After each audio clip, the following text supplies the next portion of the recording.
Ainda assim, agora mesmo, diz o Senhor, convertei-vos a mim de todo o vosso coração, e isso com jejuns, e com choro, e com pranto, e rasgai o vosso coração, e não as vossas vestes, e convertei-vos ao Senhor vosso Deus, porque Ele é misericordioso e compassivo, e tardio em irar-se, e grande em beneficência, e arrepende do mal.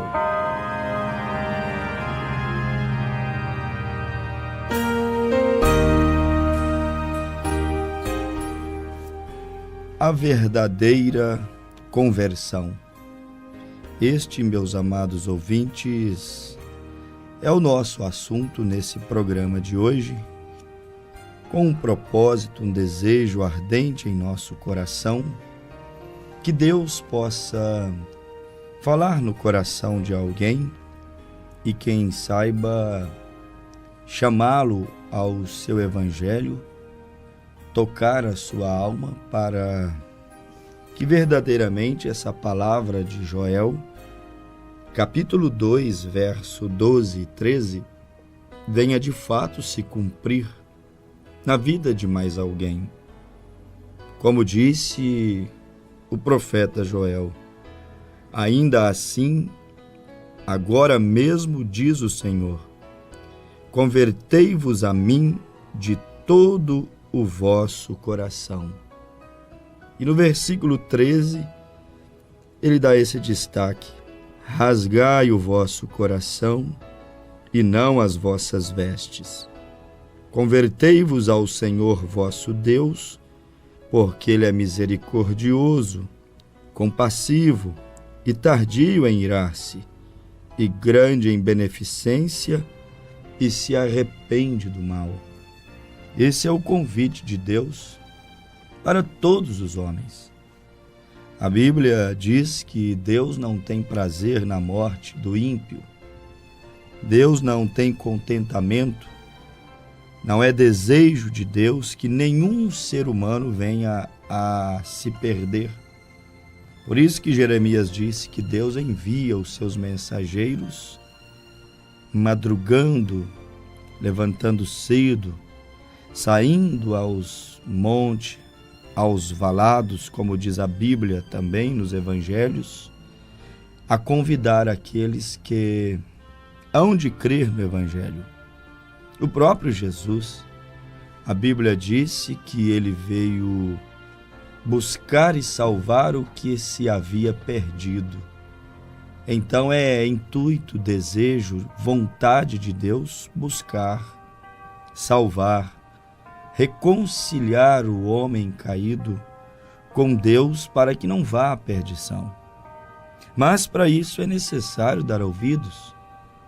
A Bíblia diz no livro do Apocalipse, aquele que tem ouvidos, ouça o que o Espírito diz às igrejas. Apocalipse 3, verso 6. Também diz aos Hebreus 4, 7, se hoje ouvirdes a sua voz, não endureçais os vossos corações. Tem que dar ouvido para que realmente o Espírito Santo leve aquele homem a uma verdadeira conversão. Eu estou enfatizando a palavra verdadeira conversão, por quê? Porque muitos supostamente se convertem ao Evangelho. Muitos dizem ser cristãos, mas na verdade são apenas aproximações interesseiras do Evangelho, o que é confundido com conversão. Uns se aproximam do Evangelho e dizem, sou cristão, porque almejam usar a igreja, o povo de Deus, para um cargo político. Outros dizem, sou cristão, e aproximam da igreja, do Evangelho, simplesmente para poder ir em busca das bênçãos passageiras desta vida, que aqui perece, que aqui ficam. Mas ser verdadeiramente convertido é outra história. Nós temos um personagem na história, por exemplo, está aí nos livros escolares, está registrado na história, ninguém pode apagar isso, por nome Constantino. Nós poderíamos usar essa expressão Constantino e a sua suposta conversão ao cristianismo. Todos os religiosos já ouviram sobre Constantino. Sabem que ele foi um imperador romano que viveu do ano 288 a 337 da era cristã. E ele reinou em Roma por um tempo. E quando ele reinou, ele não era um cristão. Mas quando ele se viu em apuros, precisando de se eleger para um cargo político, quando ele se viu em apuros, vendo como que o número dos cristãos aumentavam em Roma, então ele logo tratou de pregar um ecumenismo.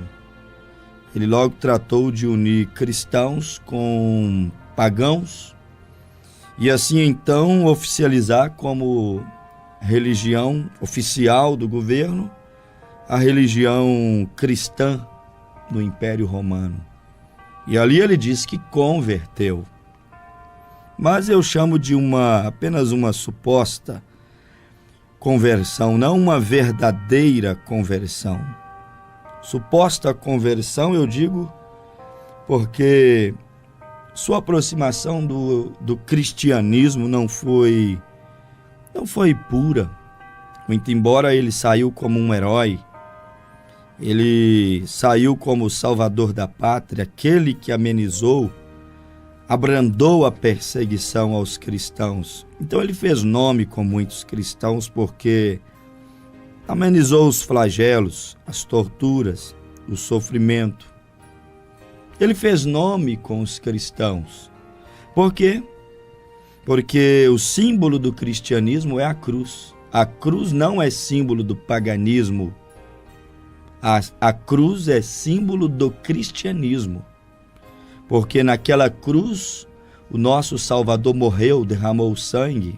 O nosso Redentor lançou o nosso pecado no profundo do mar do esquecimento. Tudo naquela cruz, ela é símbolo do cristianismo.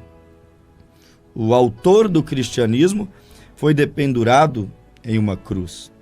E o apóstolo São Paulo disse que a mensagem da cruz, ela é loucura para os que perecem. Mas para nós que somos salvos, Paulo disse que é poder de Deus. E ele usou de estratégia, sabendo que a princípio os cristãos tinham a cruz. Hoje eles têm abandonado a cruz. Mas era comum os cristãos, eles terem a cruz em suas sinagogas, eles terem a cruz em suas casas. Eles até mesmo foram chamados de cruzes nas costas. Eles carregavam um crucifixo virado nas suas costas, porque Jesus carregou uma cruz em suas costas. E Constantino sabia que isto agradava aos cristãos. Aquilo era o tipo do cristianismo. Então, quando ele se encontrou em apuros, naquela grande batalha em Adrianópolis, então ele, logo precisando de vencer aquilo, buscando uma solução, porque senão seu prestígio cairia, ele perderia a sua posição em Roma, e ele ficou preocupado, buscando solução. Foi quando ele teve um sonho, segundo ele, e viu uma cruz no céu, e daquela cruz viria as suas vitórias. E realmente pareceu bonito, pareceu muito bíblico, porque a vitória dos cristãos, elas realmente vêm da cruz. Da cruz vêm as nossas vitórias, as nossas conquistas. Então isso pareceu muito bonito. Contemplou uma cruz, uma visão ou um sonho ali no céu, e então imediatamente motivou o seu exército, o seu povo, pintou o escudo dos seus soldados com o símbolo da cruz, e eles venceram aquela batalha. E então atribuíram à cruz de Cristo aquela vitória, ao cristianismo, à oração dos cristãos, aquela grande vitória que ele teve ali. Então ele veio se tornar um suposto convertido da igreja. E por ter tanto poder, por ter tanta autoridade, por ser uma autoridade eclesiástica, até mesmo alcançou uma posição entre os bispos da igreja. E um homem que nada sabia de Deus agora interferiu nas doutrinas da igreja. Havia polêmicas entre as igrejas orientais e ocidentais, e então os bispos não fechavam sobre as suas divergências, e Constantino logo entrou no meio, convidando os bispos, representantes dos dois grupos, para a sua conferência em Niceia, o que foi chamado de Concílio de Niceia na Turquia.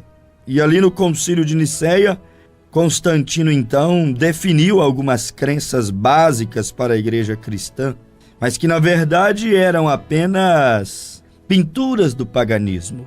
Os pagãos criam em 3 deuses, e então o cristianismo adotou a crença em 3 deuses, Deus Pai, Filho, Deus Espírito. Adotou a crença em 3 deuses. Agora dividiriam a divindade, dividiriam o Senhor único, como diz a Bíblia, em Deus Trino. E aquela palavrinha que nunca se achou na Bíblia, agora seria inserida no seio do cristianismo, Santíssima Trindade. Isso nasceu ali, no Concílio de Niceia. A igreja, então, agora começou a ser enganada pelo mundo, enganada pela religião. A igreja cristã agora achando que estava conquistando o mundo, os palcos do mundo, ganhando privilégios, conquistados politicamente, era a barganha, era a troca de interesses. Agora a igreja cristã, com menos perseguição, com mais posses, com mais notoriedade diante das autoridades eclesiásticas, o mundo político, agora com bispos andando ao lado do imperador, do rei. Agora a igreja se sentia segura. Sua segurança não era mais o Espírito Santo, não era mais o grande autor da Bíblia Sagrada, não era aquele que já havia advertido em Mateus 28:20, eis que estou convosco todos os dias até a consumação dos séculos. Eles esqueceram daquele que havia dito, eis que vos envio como ovelhas entre bodes. Mas naquele tempo, quando vieram os bodes, as perseguições, as torturas, quando forem levados a sinédrios, eles esqueceram daquele que diz, não preocupeis com o que falar, porque o Espírito colocará palavra em vossa boca. Eles esqueceram que Jesus, ele seria o supridor das necessidades, o libertador da igreja. Mas o homem foi buscar refúgio na política, no prestígio, nos holofotes do mundo, na religião que, para bem da verdade, nada pode mudar. A religião, ela apenas piora as pessoas. Esta é que é a verdade. As distancia de Deus, as fazem se apegar a um credo, a um dogma, a um preceito criado pelo homem e então ignorar a palavra. Quando Jesus disse que não só de pão viverá o homem, mas de toda a palavra que procede da boca de Deus. A religião leva o homem a adorar errado, como Caim adorou errado, e ainda matou Abel, que teve a divina revelação do sangue, da verdadeira adoração. A religião leva a adorar errado. Basta olhar em São João capítulo 4, versículo 18 em diante, o diálogo de Jesus com a samaritana. Logo que Jesus começou a evangelizá-la, pregar a ela, ela veio com a religião. Nossos pais, os samaritanos, dizem que é neste monte em Samaria. Vocês dizem que é em Jerusalém. E Jesus disse, esqueça a religião do seu pai, esqueça a religião dos judeus. Jesus disse, o Pai está procurando os verdadeiros adoradores, aqueles que o adorem e o adorem em espírito e em verdade. A religião colocando tropeços para a samaritana, tropeços para Jairo, que não queria ir a Jesus, mesmo com a filha morta dentro de casa. A religião pondo tropeços para Nicodemos, o impedindo de ir a Jesus, mesmo com o grande autor da vida eterna, aquele que criou os céus e a terra ali em carne humana diante deles. A religião impediu Anás e Caifás, impediu a muitos fariseus e saduceus nos dias em que Jesus andou por essa terra. Lamento ter que te dizer isso, mas o espírito religioso nada pode ajudar. Judas o tinha, um espírito religioso, se enforcou com sua religião. Exatamente isso, meus amados ouvintes. Você precisa de ter não uma religião, mas ter Cristo. Precisa se converter, não supostamente convertido. Supostamente convertido é quando nos aproximamos da igreja com segundas intenções, ou porque me ajudarão, ou porque me darão algumas cestas básicas, ou porque eu me filiarei, participarei da reunião dos empresários e serei um homem bem-sucedido materialmente. Ganharei prestígio, visibilidade na vitrine religiosa e logo serei o vereador, o prefeito da cidade e logo galgarei o caminho para chegar no Senado. Não, meu amigo ouvinte, não faça como Constantino, não seja supostamente convertido, como a maioria dos chamados cristãos evangélicos supostamente se convertem à igreja, como Constantino supostamente se converteu à igreja, se converteu a Cristo, o que de fato não aconteceu, porque conversão é dar meia volta. Conversão significa mudar de caminho. Conversão significa mudar de hábitos. Conversão significa mudar a maneira errônea de adorar. Conversão significa você se tornar um novo homem, uma nova criatura. Você ser justificado pela fé, arrepender dos seus pecados, descer as águas em nome do autor do cristianismo, aquele que morreu na cruz do Calvário, o Senhor Jesus Cristo. Conversão significa você deixar o sangue de Jesus, lavar os seus pecados, lançá-los no profundo do mar do esquecimento. Conversão é você receber o Espírito de Deus habitando dentro de você. Não é quão bonzinho você seja, quanta caridade você faça, quantas boas obras você tenha. Não! Muito embora o verdadeiramente convertido produzirá boas obras, mas boas obras apenas não produzirá conversão. Quantas pessoas têm boas obras e não são convertidas, mas dificilmente você encontrará o convertido que não tem boas obras. Constantino não se converteu. O que houve foi uma aproximação interesseira. Como muitos hoje, vou enfatizar, uma aproximação interesseira. Aproximam de maneira interesseira de Deus. Não faça isso. Eu quero perguntar a você que frequenta alguma igreja ou que visita a igreja, para o que é que você se aproxima de Deus? Quando é que você ora? Quando é que você vai à igreja? Eu te pergunto, para o que você se aproxima de Deus? Para ter um Salvador, um perdoador de pecados, ou apenas para alcançar seus intentos, suas necessidades básicas, naturais, humanísticas da vida, e vai à igreja como se não tivesse uma alma que um dia terá que voltar a Deus? Foi o que aconteceu com Constantino e o que acontece hoje. Em 302 depois de Cristo, o pagão Constantino, adorador de ídolos, agora estava diante do seu maior desafio político. Ou ele viraria herói, vencendo os Macênios, o imperador italiano, ou ele cairia em uma total ruína. Ele sabia que seu adversário era cruel, Macênio era cruel, seu exército era cruel, ele tinha que vencer. Agora ele estava entre a cruz e a espada, em apuros. Há pessoas que aproximam de Deus quando estão entre a cruz e a espada, aproximam da igreja quando estão entre a cruz e a espada. Isto não são sinais de pessoas verdadeiramente convertidas. Aquele pagão sabia que havia uma batalha horrenda diante dele.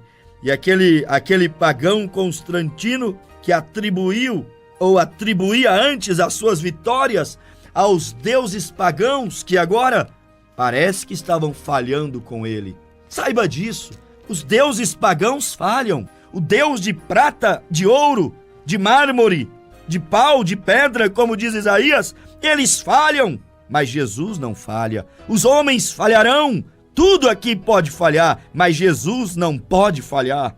E Constantino, agora temendo o grande exército de Massênio, temendo agora aqueles muitos deuses de feitiçarias fictícios daqueles pagãos cruéis, agora ele se pôs a pensar, perdeu o sono. Ele começou a pensar: qual Deus eu vou pedir proteção? O exército de Massênio não perde, destrói tudo que pega pelo caminho. Qual Deus me livrará dos deuses de Massênio, do exército de Massênio, da fúria de Massênio? Qual Deus eu vou pedir proteção? Ele ficou num dilema. Qual divindade é a mais poderosa? Parece muitos evangélicos paganizados. A qual Deus eu vou orar? Ao Deus Pai? Ao Deus Filho? Ou ao Deus Espírito? E se eu orar ao Deus Pai, o Deus Filho ficará com ciúmes? E se eu orar ao Deus Espírito, o Deus Pai ou Deus Filho ficará em ciúmes? Não há tal coisa como isso. A Bíblia diz que há apenas um Deus. São João 10,30, Jesus disse: eu e o Pai somos um. Primeira carta de João 5, verso 20, sabemos que o Filho de Deus é vindo e nos deu entendimento para o que é verdadeiro, e no que é verdadeiro estamos, isto é, em Jesus Cristo. Este é o verdadeiro Deus e a vida eterna. Tomé o adorou, prostrou aos seus pés e disse: Senhor meu e Deus meu. Jesus é Deus. Jesus é o corpo de Deus, a expressão de Deus. Jesus foi o Pai disfarçado, mascarado, andando por essa terra. Ele foi chamado em Mateus 1,28 de Emanuel, que significa Deus mesmo conosco. Isaías 7,14, chamá-lo-ão pelo nome de Emanuel, que traduzido significa Deus conosco. Mas ele ficou confuso, como muitos crentes estão confusos, achando que há 3 deuses na divindade. Não há 3 deuses na Bíblia. Há um Deus que se apresentou de 3 maneiras diferentes. Há um Deus que foi chamado de Pai da eternidade. Há um Deus que ele mesmo se fez filho, porque esse Deus eterno é espírito invisível e criou um corpo para ele andar entre os homens, sentir o calor, a dor, as necessidades, as angústias de nós homens. E assim ele levou nossas dores sobre ele na cruz do Calvário. E quando ele tomou a condição humana, ele foi chamado de filho. Mas é o mesmo Deus. Por isso Jesus disse: eu e o Pai somos um. João 10,30. Por isso ele disse em João capítulo 14, versículo 8: Filipe, tu estás procurando pelo Pai? Há tanto tempo estou convosco e não me tendes conhecido? Filipe, não sabes tu que eu estou no Pai e o Pai em mim? E as palavras que eu vos digo, não as digo de mim mesmo, mas é o Pai quem as diz. Se não credes, por isso, creia pelo menos pelas obras. É o Pai que faz essas obras. Leia a Bíblia, ela te revelará isto.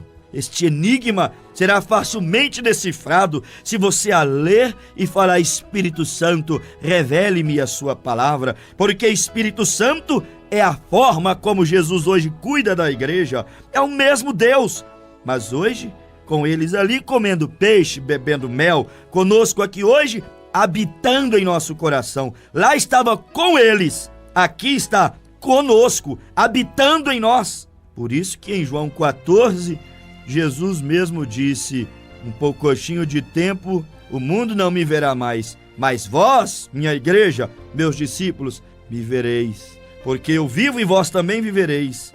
E naquele dia sabereis que eu estou no Pai, o Pai está em mim e eu em vós. Hoje Jesus está em nós, sendo chamado de Espírito Santo, dispensação do Espírito Santo. Ore a Jesus. Tudo o que fizerdes por palavra ou obra, fazei em nome de Jesus. Tudo o que pedirdes ao Pai, disse Jesus, em meu nome, certamente recebereis. Mas Constantino não sabia e ficou em dúvida qual é a divindade mais poderosa. Foi aí que ele se lembrou que o seu pai, quando imperador, do Ocidente não perseguia crente. Coisa ruim é perseguir cristão verdadeiro, porque ama a Deus e anda na contramão desse mundo. Ele lembrou que o seu pai não perseguia cristão. Ele lembrou que seu pai orava ao Deus dos cristãos. E seu pai foi bem sucedido, teve morte tranquila. Por quê?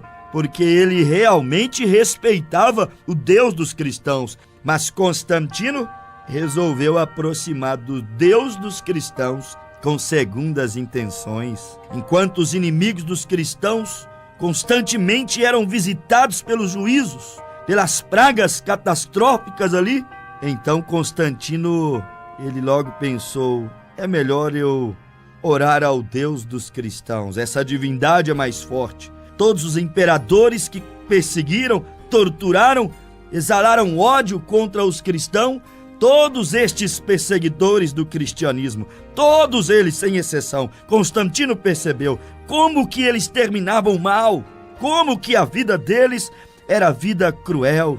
E ele usou uma estratégia terrível. Ele disse, eu vou aproximar da divindade dos cristãos. Não foi conversão, foi interesses, foi medo da morte. Não, verdadeira conversão não é com medo do juízo, da praga ou do inferno, mas é uma revelação de amor. E ali você conhece a história. Alegou o seu sonho, aproximou ali do cristianismo dizendo que viu a cruz, pintou os escudos com o símbolo da cruz, e então ele disse que olhou para o sol e ele viu lá o sinal da cruz no brilho do sol, e então ele supostamente abandonou a idolatria e, mesmo tendo um quarto de soldados do exército de Macênio, ele lutou e venceu aquela batalha. Depois, levantou em Roma a estátua dele com uma cruz nas mãos, mas a estátua dele estava lá. Se levantou também como uma divindade ali, e o povo reverenciava Constantino com a cruz na mão. Há um homem hoje que sai pela nação, e o povo reverencia este homem com uma cruz no peito, como se fosse o moderno Constantino. E ali estava Constantino. Ele baniu ali os editos que perseguiam os cristãos, logo mudou a data do aniversário do Deus Sol. Falou assim, olha, em vez de colocar Deus Sol, agrada os crentes, me deram vitória. E colocou 25 de dezembro, aniversário de Jesus, o que ficou como o nascimento de Jesus até o dia de hoje. E assim, Constantino aproximou do cristianismo, mas nós sabemos que ele paganizou o cristianismo no ano 325 de Nicéia, unindo, misturando símbolos cristãos com símbolos pagãos. Como homem guerreiro, ele abraçou o cristianismo até com uma certa seriedade para vencer guerra, sabendo que Deus livra do mal, que Deus dá vitória para aqueles que nele confiam. Como um guerreiro, ele abraçou o cristianismo, mas como um cristão não, como um guerreiro, como um estadista, ele reconheceu e até valorizou a religião cristã. Porém, meus amados ouvintes, ele não sentia a necessidade de um salvador na alma, um perdoador de pecados.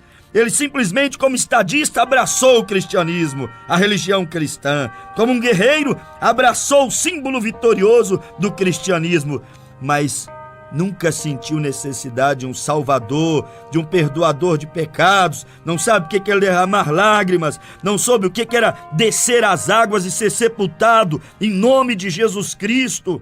Deus quer pecadores arrependidos, rendidos perante Ele. Constantino usou a cruz, usou o sonho, usou os símbolos do cristianismo e foi vitorioso, porque há poder no cristianismo. Porém, Deus não quer quem usa o cristianismo. Deus quer quem deixa ser usado pelo Espírito Santo dele. Deus quer aqueles que se rendem a Ele. Deus quer pecadores transformados pela sua graça, não estrategista da religião. Este é um grande problema hoje. Políticos querem Deus para governar, porque o nome deles entra para a história e então ele será glorificado. Generais querem Deus para vencer guerras, apenas isso. Querem Deus para irem bem nos negócios, Deus para ir bem nas finanças, Deus para ir bem no casamento, Deus para abençoar os estudos na faculdade, Deus para comprar um carro, Deus para abrir uma empresa.